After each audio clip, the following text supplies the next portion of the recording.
Buenos días, mis hermanos. Vamos a escuchar la palabra de Dios. Vamos a poner nuestro espíritu en conexión con el Espíritu Santo para que Él nos ponga el mensaje de esta mañana. ¿Cuál es el tema de hoy? La entrada triunfal. ¿Qué evangelio registra este momento especial? La entrada triunfal. Bien, lo registran los 4 evangelios. Los 4 autores de Mateo, Marcos, Lucas y Juan. ¿Por qué? Porque es Jesús. Es cuando Jesús se da a conocer. Es el cumplimiento de la profecía para que Él se presentara como rey, pero como rey de paz, para que Él se presentara y dejara ese mensaje de que Él era el Mesías. Es el caminar de llevarnos a cada uno de nosotros a la gloria, a los cristianos. Estos escritores sabían que esto era importante en sus vidas. Y el Espíritu Santo les dijo, les inspiró, pon en la palabra de Dios la entrada triunfal. Y al estar viendo a los autores, algunos se dice son, y algunos por todo lo que se ve y cómo escriben, se dicen son tales y cuales. Y puedo ver cómo el Señor utiliza al hombre, sea la condición que sea. Y aún Él mismo en su palabra dice algunas características de personas que qué difícil es que caminen con el Señor. Y analizaba a uno de ellos, un cobrador de impuestos. ¿Y qué sabemos del cobrador de impuestos? Un hombre que abusa, un hombre que roba, un hombre que aprovecha el puesto que tiene para usar al que no tiene. Y este hombre rico, ¿quién era? Tenemos en primer lugar a quién? Mateo. Y fue usado. Y fue usado con poder. Y fue usado para algo que iba a trascender por toda la vida de la tierra, del humano, la palabra de Dios. Aunque el Señor advierte qué difícil es, podemos ver que lo usa. Y podemos ver entonces que nosotros podemos ser utilizados. A veces nosotros limitamos, cuando veo a los siguientes dos, a Marcos, cuando veo a Juan, los veo como hombres que a veces decimos nosotros cuando queremos compartir la palabra de Dios, a estos nada más les falta ser cristianos. Yo creo que a este sí le comparto, se me hace este que sí va a decir que sí. Y limitamos al Señor. 2 hombres que uno de ellos fue intérprete de Pedro, un evangelista, Marcos, y Juan, al que fue llamado el discípulo amado. Y dejé al último a Lucas, pensando en lo que a veces yo también pensaba, limitando el poder de Dios. Con todo respeto, si hay médicos aquí, empiezo un poquito duro, pero no es para ustedes, pero al final termina bonito. Cuando yo he conocido médicos, pues generalmente los conozco como personas que por su trabajo o por su situación que viven día a día, se van haciendo fríos, se van haciendo secos, y uno llega y quisiera escucharles palabras de aliento para la sanidad, para la enfermedad que tiene uno, alentarse a salir de ella, y son secos y a veces no quieren ni decir palabras, y si dicen, lo dicen técnicamente, y nos quedamos igual, ¿verdad? Y a los que les he compartido y a los que he sabido que se les comparte, escucho de los médicos decir, mira, por lo que sé, por lo que conozco, por lo que he estudiado, te puedo decir que no hay Dios. Y pensando al personaje que dejé al último, Lucas, el que era médico. Y puedo ver que aunque conozca lo que conozca, estudie lo que estudie, cuando Dios dice, Él va a ser mi instrumento, a los que nosotros creemos no puede usarlo Dios, el Señor los usa. Y Lucas, en su evangelio, es alguien que muestra que cualquier hombre, por más pecador, puede ser instrumento de Dios. Y también voltea a ver a la mujer, que era menos vista, menos importante en aquel entonces, y Él le da su lugar. Y también dice, la mujer puede ser utilizada como un instrumento de Dios. Y pone mucha atención en cómo alabar al Señor y la necesidad de la oración, y que todos los que son hijos de Dios deben de orar para tener esa conexión con el Señor. Entonces podemos ver que sea lo que sea, el Señor usa a su pueblo. Así nos puede utilizar a ti y a mí en cosas importantes para la honra y gloria de Dios, para el servicio de Dios. Y llega el momento que se le dice a este médico, el médico amado, lo que hace Dios. Me hacía reflexionar en esta última semana de vida de ¿quién? De Jesús. Un momento tremendo que Él vivía, y podemos percibirlo cuando Él ora si se puede librar.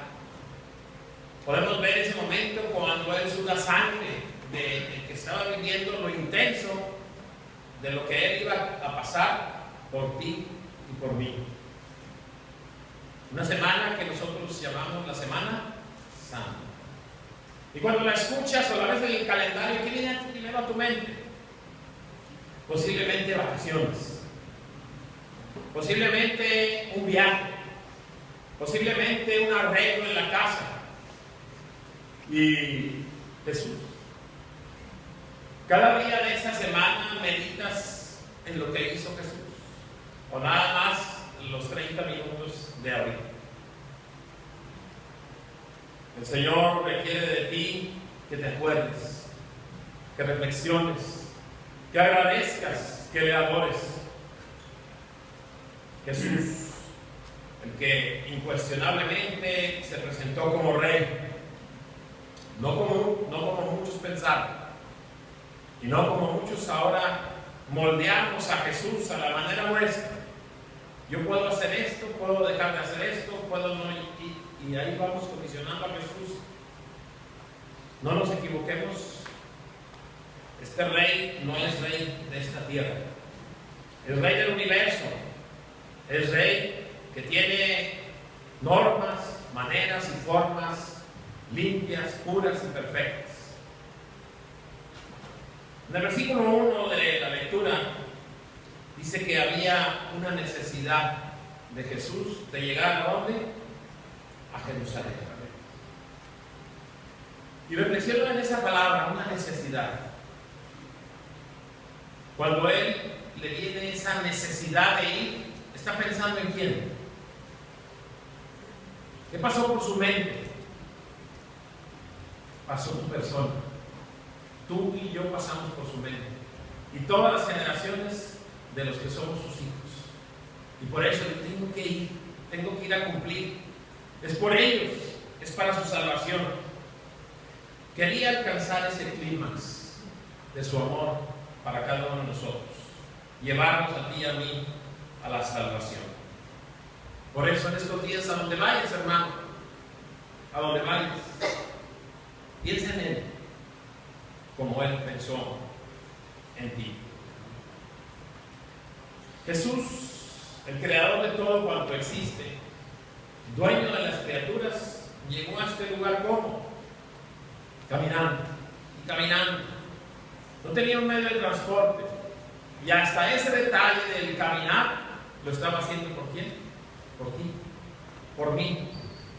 Y llegó a esa ciudad, casa de higos, que es lo que significa Betfagé, casa de higos. ¿Qué es la higuera? El pueblo de Dios. Y la higuera fue lo que Él usó para que reflexionáramos en que la higuera debe tener frutos. Y esa higuera que no dio frutos fue desechada. Él llegó a este lugar e inicia el cumplimiento de la profecía. Alguien que me ayude con Zacarías 9:9, que ya lo leímos. Zacarías 9:9. Dile enseguida, escucha lo que voy a leer.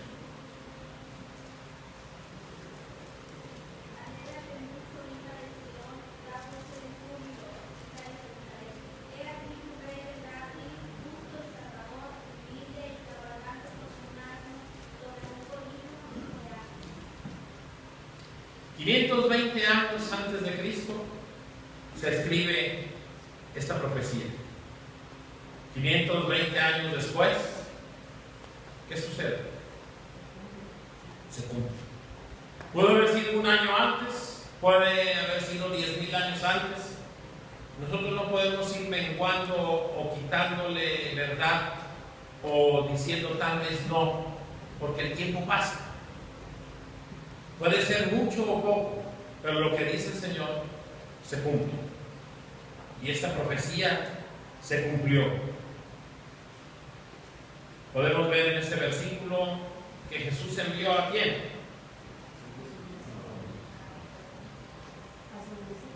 ¿A cuántos? A 2 discípulos. El Señor cuidando todos los detalles. A veces mandaba 2, a veces mandaba 3, a veces mandaba 7, a veces mandaba un grupo. ¿Cuál era la idea? Alentarse, ayudarse, levantarlo, ir todos juntos. Y en eso nos está dejando el Señor una enseñanza. Eso hacemos como iglesia. Alentamos o criticamos, ayudamos o señalamos. Estamos aquí para ayudarnos los unos a los otros. Y aquí en esta misión importante, esta misión especial, manda a estos 2. Y alguien pudiera decir, misión especial, ¿a qué los mandó? A traer un asna y un pollito. Un asna, pues yo creo que todos sabemos, ¿verdad? Y un pollito, por ahí alguien cercano a mí creyó que era un pollito chiquito. Pero el pollino era el hijo de la asna. Esta fue la misión de estos 2 hombres. Y era una misión importante. ¿Por qué era importante? Porque Jesús lo pidió. Porque Jesús lo pidió. Por eso, hermano, cuando a ti se te pide lo que sea, hermano, púlete, hermano, hazlo bien. Hazlo con esa intensidad, con ese amor, con esa entrega, sin reclamo, sin comparación, sin decir por qué yo. Si se te pide cerrar la ventana o se te pide hablar ante mí, ¿cuál es importante? Las 2. Porque lo estás haciendo ¿para quién? Para el Señor.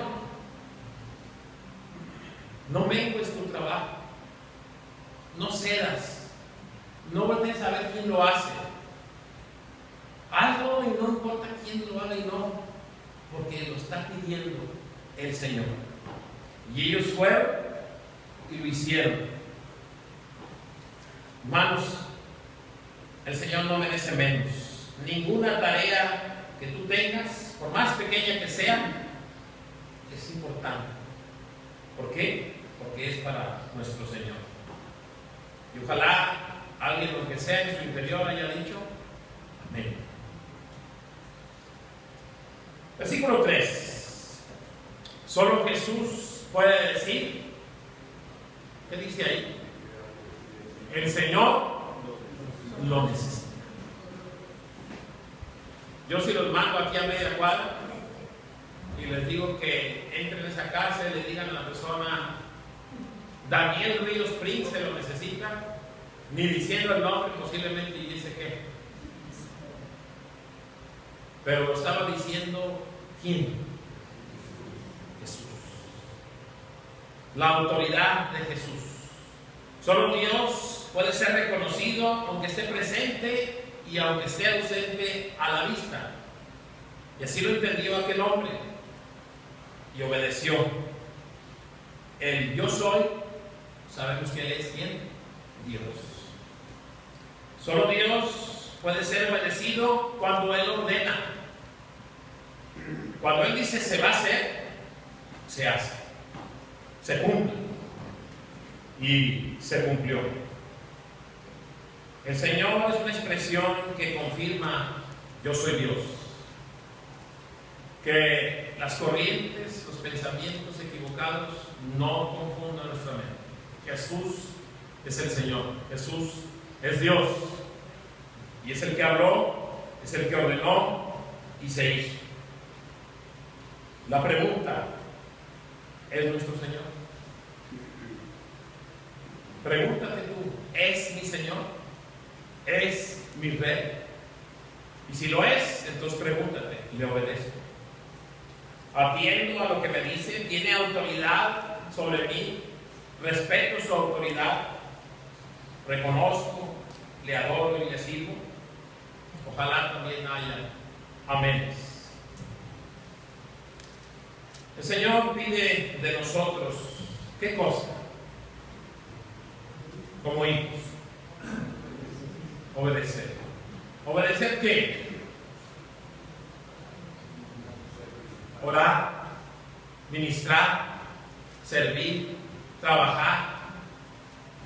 Y donde más nos duele, alguien nos oye así, ofrendar, diezmar. Y la pregunta es, Él dice, dame de ti. Y así lo deja. Él dice, pruébame, y yo te voy a dar. Él mandó pedir esa asna, mandó pedir ese pollino y se quedó con él. ¿Qué dice el versículo? Me llama la atención. Te lo voy a regresar. Y nada más eso le regresó a este hombre. ¿Quién es? No sabemos. Pero obedeció. Y si obedeció, quiere decir que reconoció que había aquí una autoridad, un Señor, Jesús. Entonces solamente le regresó a esos dos animales. ¿Qué más le regresó? Lo que más valoramos nosotros como cristianos, la salvación. Cuando nosotros damos, a veces lo que asalta primero nuestra mente, a ver cuándo me da el Señor. Yo quiero ver esto. Yo quiero ver algo físico, yo quiero algo palpable. Y no pensamos en lo que más vale, la salvación. Estar ante mi Señor cara a cara por la eternidad. Con eso deberíamos decir, no más. Pero el Señor como quiera agrega. Y los que han dado saben que el Señor cumple. ¿Qué más vemos en este versículo? La omnisciencia de Jesús. ¿El que qué? Todo lo sabe. Les digo, vayan a dónde. Estén conmigo en la lectura, vayan a dónde. A una aldea que está enfrente. Y allá busquen a un hombre que tiene una asna. Y que esa asna parió y tiene un pollito. ¿Qué está usando el Señor? La omnisciencia, su atributo, el que todo lo sabe, y usa ese instrumento de poder pensando en quién, otra vez, en ti y en mí. Esos pensamientos insondables, esos pensamientos inescrutables, esos pensamientos que abarcan el universo, y toma de esos pensamientos y piensa en ti y en mí. Y usa a este pollino. ¿Y por qué un pollino? Todo está pensado, todo lo sabe. Y aún así a veces el hombre, y como sabemos, no entendió. ¿Cuál es el símbolo de este pollino? Número 1, paz. Algunos lo esperaban ¿en qué? En un corcel, en un carruaje. Y qué sorpresa aún para los mismos discípulos, en un pollino, que simboliza, soy rey, pero ven como rey de paz. Jesús venía como el Salvador de paz. ¿Qué más simboliza el pollino? Servicio. Jesús vino para servir, para cargar, ¿qué cosa? Tu carga, mi carga. ¿Qué simboliza un pollino? Un carácter sagrado, porque era un animal que no había sido montado y que iba a ser usado, ¿para quién? Para el Señor Jesús. Que no se nos olvide que Jesús vino con un carácter sagrado, que vino para darnos una esperanza sagrada, que vino como el Mesías prometido. Pero esto no lo vio el pueblo. No lo vio el pueblo que lo recibió. No lo entendieron y a veces las iglesias hoy tampoco lo entienden. Todos estos símbolos que se ven en este animalito y que nos hacen pensar en aquellos atributos de Jesús que son comunicables y que deberíamos de entender que nosotros viviéramos o deberíamos de vivir en paz, en servicio, en humildad y respetando lo que es sagrado. Versículos 4 y 5. Ahí podemos ver que la profecía, ¿qué cosa? Se cumplió. Todo aconteció, todo conforme a la profecía, todo lo que se dijo, detalle por detalle, se presentó. Y así fue. Y reflexionaba cuando veía la profecía y se cumple, detalle, detalle.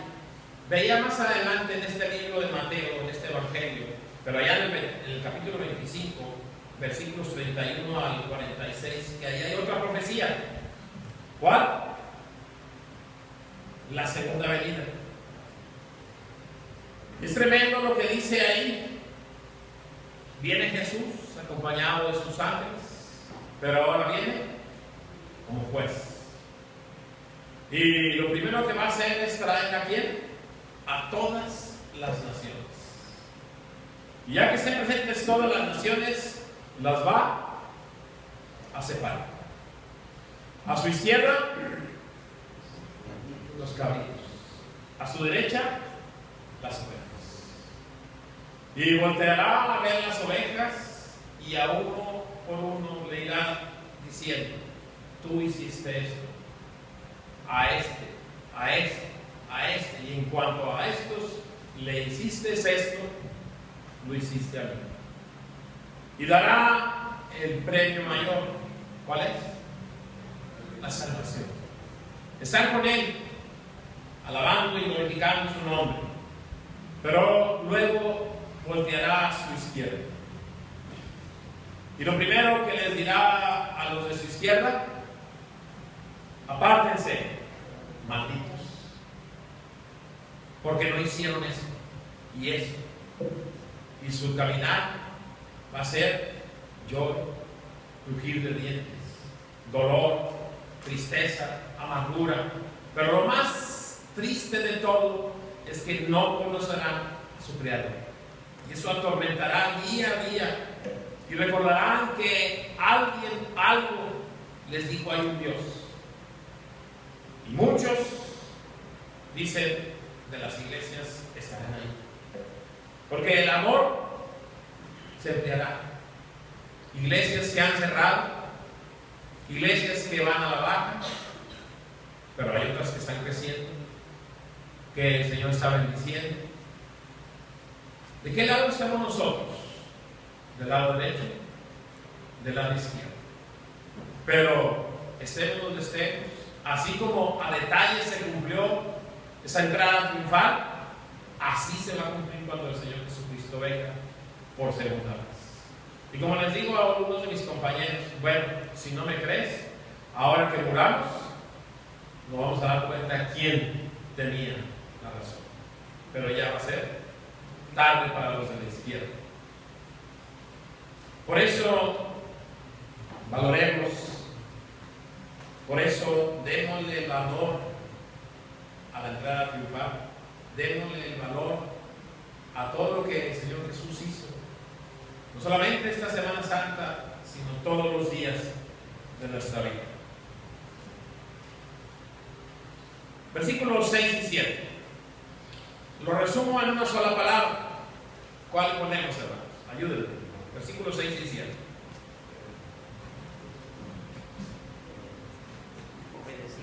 Obediencia. Obediencia.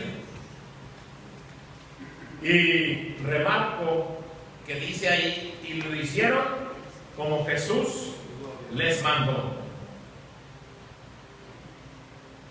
¿Cómo lo hacemos nosotros? Cuando se nos comisiona, cuando se nos dice, cuando se nos pide. A veces ni iniciamos. Ay, hermano, oiga, pastor, espérate. Y si lo hacemos, a veces de mala gana. A veces queremos aplausos. Ellos lo hicieron tal y como se les manda. Y luego podemos aplaudirle a estos hombres, porque no solamente hicieron lo que Jesús les pidió, todavía hicieron algo más. ¿Qué hicieron? Entregaron sus ropas. Ellos caminaban con Él y sabíamos que no había dinero, que no había riquezas, y los mantos era algo de valor, algo propio, algo muy personal. Pero ellos querían presentar ante su Señor reverencia, respeto, adoración, y ellos entregaron sus mantos para ponerlos en el pollito para que el Señor se sentara. ¿Qué nos enseña este versículo? Que honremos a Dios como obedeciendo. Que honremos a Dios obedeciendo sus mandamientos, sus mandatos, sin dudar, sin objetar. Debemos honrar a Dios dándole de nuestro tiempo, de nuestro trabajo, de nuestro dinero, de nuestra persona, sin objetar, con amor. Versículos 8 al 11. El homenaje de la gente. ¿Lo recibieron como qué? Como rey. ¿Lo recibieron como qué? Como el Mesías. Imaginen la escena. Me gusta a mí siempre, cuando estoy meditando, imaginar las escenas. ¿Cuántas gentes habría más o menos? En ese tiempo de la Pascua se reunían alrededor de 2 millones de personas que venían de fuera. Imagínense, 2 millones de personas, más la gente de ahí mismo. Y habían estado viendo y escuchando los milagros del Señor. Y acababa de haber un milagro importante. ¿Cuál? La resurrección de Lázaro. Habría sido algo impactante, algo que ellos, todas esas personas que estaban escuchando, querían verle, conocerle, tal vez por un interés físico, por una curiosidad, por un asombro. Pero se acercó la multitud y se sumaron los que estaban alrededor y tendieron sus ropas, tendieron hojas de palma, de árboles, y eso era que reconocían que Jesús, eso se le decía a quién, a un rey. La pregunta es, ¿tú lo reconoces como rey? ¿Qué más hicieron? Exclamaban, gritaban y decían, Hosana. Estaban reconociéndolo como el Mesías. Hosana, que significa salva. Salva ahora. Bendito el que viene en el nombre del Señor. Hosana en las alturas. Pero estaban con ideas equivocadas. Y junto con ellos estaban los romanos. Y estaban viendo la escena y pensando, esto es un alboroto, va a haber problemas, va a haber dificultades, va a haber un levantamiento. Estaban también por ahí los herodianos temiendo ser derrocados. Estaban por ahí los fariseos, los hombres religiosos, llevando a otro nivel su envidia, su enojo, su molestia. Y estando reflexionando en este pasaje, me los llevé a todos a ese escenario, a todos ustedes. y volteaba a verlos, diciendo Hosana. Y meditaba qué estaríamos pensando si ahí estuviéramos. ¿O estaríamos como romanos? ¿O estaríamos como religiosos? ¿Cómo estamos? Y luego reflexionaba en días después, todos aquellos que estaban diciendo Hosana, que estaban glorificando el nombre de Jesús. Días después, y ahí no me los llevé a ustedes, no me fui yo. Y pensé, sería uno de los que, si hubiera estado en aquel entonces, que gritó, ¿qué? Crucifícale, crucifícale. Y tal vez con nuestros hechos, tal vez con nuestro actuar, tal vez con lo que hemos estado haciendo como miembros de esta iglesia, a lo mejor estamos gritando, crucifícale. Pero, como dije, yo no me los llevé ahí a ustedes, nomás fui yo, cada quien reflexione en ese tiempo. Hosana en las alturas. Termino con unas preguntas y reflexiónalas, hermano. Jesús tuvo ya su entrada triunfal en tu vida. ¿Puedes decir que Jesús entró a tu vida triunfalmente? ¿Realmente es tu Rey? ¿Es tu Mesías? ¿Jesús de Nazaret realmente es tu Salvador? Tú sabes la respuesta. Podemos ver el testimonio, podemos analizar los hechos de cada uno de nosotros, podemos probar los espíritus, pero donde sí no hay falla y que Dios sabe, eres tú. Tú sabes si Jesús es tu Rey. Si es un sí, entonces obedece. Si es un sí, hónralo, adóralo, glorifícalo. Pero que ese obedecer, ese honrar, ese adorar, ese glorificar no esté limitado, no esté condicionado, no esté alterado. Y reflexionemos, hermanos, en la profecía de la segunda venida. Estoy a la izquierda, según lo que analizo en mi andar hasta ahora, o estoy a la derecha. Voy a gozarme en esa segunda venida, no voy a tener terror y pavor. Es que estoy dándole esa entrada triunfal a Jesús, le estoy dando ese valor como Rey, como Mesías. Soy una iglesia viva, soy una iglesia que trabaja, que ama y que adora al Señor. Amén. Oramos. Bendito Padre, Señor, queremos, Señor, con todo lo que implica, Señor, seas tú nuestro Señor, nuestro Rey. Señor, queremos como iglesia pedirte perdón porque a veces, Señor, no trabajamos, no amamos al prójimo, no nos comportamos en la familia, Señor, no nos ayudamos, nos marginamos, vemos nuestros intereses. A veces, Señor, traemos el mundo a la iglesia y creemos que estamos bien. A veces vemos a Jesús como algo lejano, como una teoría. A veces Jesús no es el Señor de nuestra casa. Señor, perdón por lo que hemos dejado de hacer. Perdón por aquello, Señor, que no hemos hecho.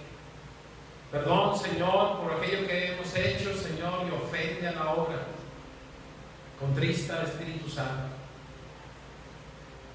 Que esta semana y todas las semanas y todos los días de nuestra vida, Señor, te demos ese lugar.